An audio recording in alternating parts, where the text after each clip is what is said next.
نبی صلی اللہ علیہ وسلم نے ارشاد فرمایا، ایک قبر کے قریب سے گزرے، دو قبریں تھیں، آپ نے فرمایا کہ ان دونوں کو عذاب قبر ہو رہا ہے، وما يعذبان من کبیر، فرمایا ایسا گناہ نہیں ہے جس کو لوگ بڑا سمجھتے ہوں، ایسا گناہ جو بہت چھوٹا سمجھا جاتا ہے اور اس گناہ کی وجہ سے ان کو عذاب قبر ہو رہا ہے۔ دیکھو کبھی صغیرہ گناہ کی بیس پر اللہ آگ کا عذاب نہیں دیتے، تو حدیث میں جو آتا ہے نا بڑے گناہ کی بیس پہ نہیں، چھوٹے گناہ یعنی بڑے گناہ کی وجہ سے نہیں ہو رہا، تو مطلب یہ ہے کہ ایسا بڑا جس کو لوگ بڑا سمجھتے ہوں، لوگ اس کو ہلکا سمجھتے ہیں، تبھی آگے حدیث میں آیا خبردار یہ بہت بڑے دو گناہ ہیں۔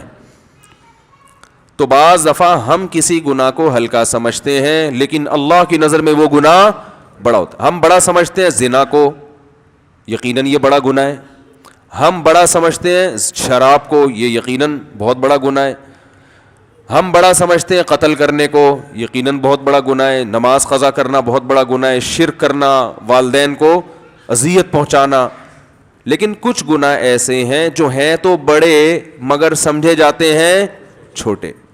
تو اس لیے آپ نے فرمایا کہ ان دونوں کو ایسے دو بڑے گناہوں کی وجہ سے عذاب ہو رہا ہے جن کو یہ چھوٹا سمجھا کرتے تھے۔ ان میں ایک فرمایا ایک ان میں پیشاب سے نہیں بچتے تھے، پیشاب سے احتیاط، اسلام میں طہارت کی بہت ویلیو ہے، کہیں بھی کھڑے ہو کر دھار مار دی اور چھینٹیں پڑ رہی ہیں، کوئی فکر ہی نہیں ہے۔ تو خیر میں جلدی سے اب اصل موضوع کی طرف آتا ہوں۔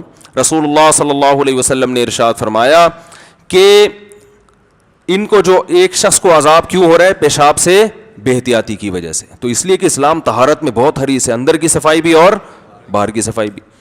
لیکن ایک بات خوب یاد رکھیں کہ اب طہارت کے معاملے میں کہیں وہمی نہ ہو جائیں، واش روم میں اتنا تھوڑا سا خیال کریں چھینٹے میٹے نہ پڑیں، اب اتنا زیادہ نہیں کہ واش روم سے باہر ہی نہیں نکل رہے کہ کوئی چھینٹ نہ پڑ گئی ہو، یہ پھر پاگل ہو جاتے ہیں لوگ، اس کی اجازت نہیں ہے۔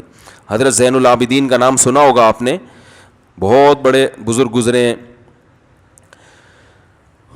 تو وہ کیا کرتے تھے کہ امام زین العابدین جن کو کہا جاتا ہے، حضرت حسین جب کربلا میں شہید ہوئے نا تو ان کی نرینہ اولاد میں وہی بچے تھے، تو وہ کیا کرتے تھے احتیاط کی وجہ سے کہ جب انہوں نے پیشاب کے بارے میں حدیثیں سنی تو ایک بوتل رکھتے تھے اپنے ساتھ، جب بھی پیشاب کرتے اس بوتل کے اندر کرتے تاکہ چھینٹیں نہ پڑیں۔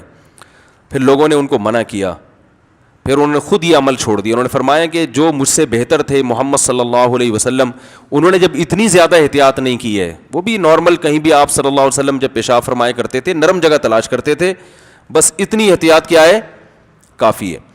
تو واش روم میں اب ایسا نہ ہو کہ وہمی بن جائیں، احتیاط کریں، ایسے ہی جو بالکل کھڑے ہوئے دھارے مار رہے ہیں اور چھینٹیں ادھر سے ادھر، ان لوگوں کو روکا گیا اس عمل سے۔ بہت باریک باریک کبھی چھینٹیں پڑ بھی جائیں تو علماء کہتے ہیں وہ معاف ہیں، کیونکہ اس سے بچنا ممکن نہیں ہے۔ تو ایک تو وہ عذاب، اچھا اس سے ایک اور مسئلہ معلوم ہوا، چلیں وہ پھر مسئلوں سے مسئلے نکلتے رہیں گے تو وہ پھر موضوع ہی رہ جائے گا۔ دوسرا نبی نے فرمایا یہ چغلی کیا کرتے تھے، ادھر کی ادھر ادھر کی ادھر، اس پر عذاب قبر ہو رہا تھا۔ اس سے پتہ چلتا ہے کہ یہ چغلیاں لگانے والے لوگ یہ صغیرہ گناہ کے مرتکب نہیں۔ ہمارے ہاں زانی کو تو برا سمجھا جاتا ہے، شرابی کو تو برا سمجھا جاتا ہے، چغل خور کو تو کچھ سمجھا ہی نہیں جاتا، حالانکہ یہ چغل خور ایسی لڑائیاں لڑواتا ہے نا، ایسی لڑائیاں لڑواتا ہے، ایسے آپس میں محبتوں کو نفرت سے تبدیل کرتا ہے۔ یہ امپلائی کو اپنے باس سے لڑوا دے گا، کلاس فیلوز کو آپس میں لڑوا دے گا، بھائی کو بھائی سے لڑوا دے گا، شوہر بیوی کو، بیوی کو شوہر سے لڑوا دے گا، ساس کو بہو سے، اور داماد، اور یہ سب پھڈے کہاں سے ہو رہے ہیں؟ لگائی بجھائی والے ہیں نا۔ اور بہت معذرت کے ساتھ وہ خواتین جو میرا بیان نہیں سن رہی ان کے بارے میں، اس کام میں خواتین مردوں سے تھوڑا کچھ جرائم ایسے ہوتے ہیں اس میں مرد عورتوں سے آگے ہوتے ہیں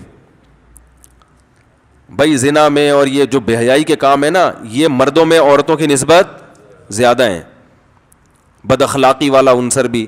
لیکن چغلیوں میں، تبھی کسی نے ایک سوال پوچھا نا کہ کون سا ادارہ ایسا ہے جہاں خواتین جاب نہیں کر سکتی؟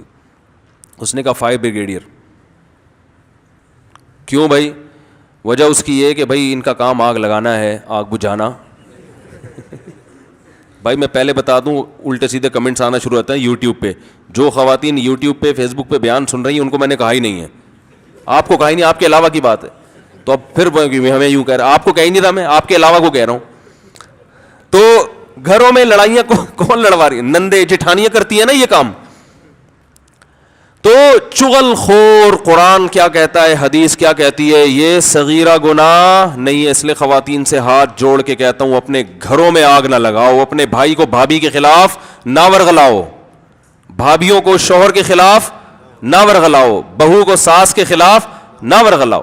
جہاں کوئی برائی دیکھی سمجھتی ہے اب اس برائی کو مٹانا چونکہ ہماری ذمہ داری ہے اور بہو میں یہ برائی پائی گئی ہے تو اس برائی کو مٹانے کا ایک ہی طریقہ ہے, پولیس کو بتائیں گے تو فائدہ نہیں ہوگا, ساس کو بتائیں گے تو فوراً انکوائری ہوگی.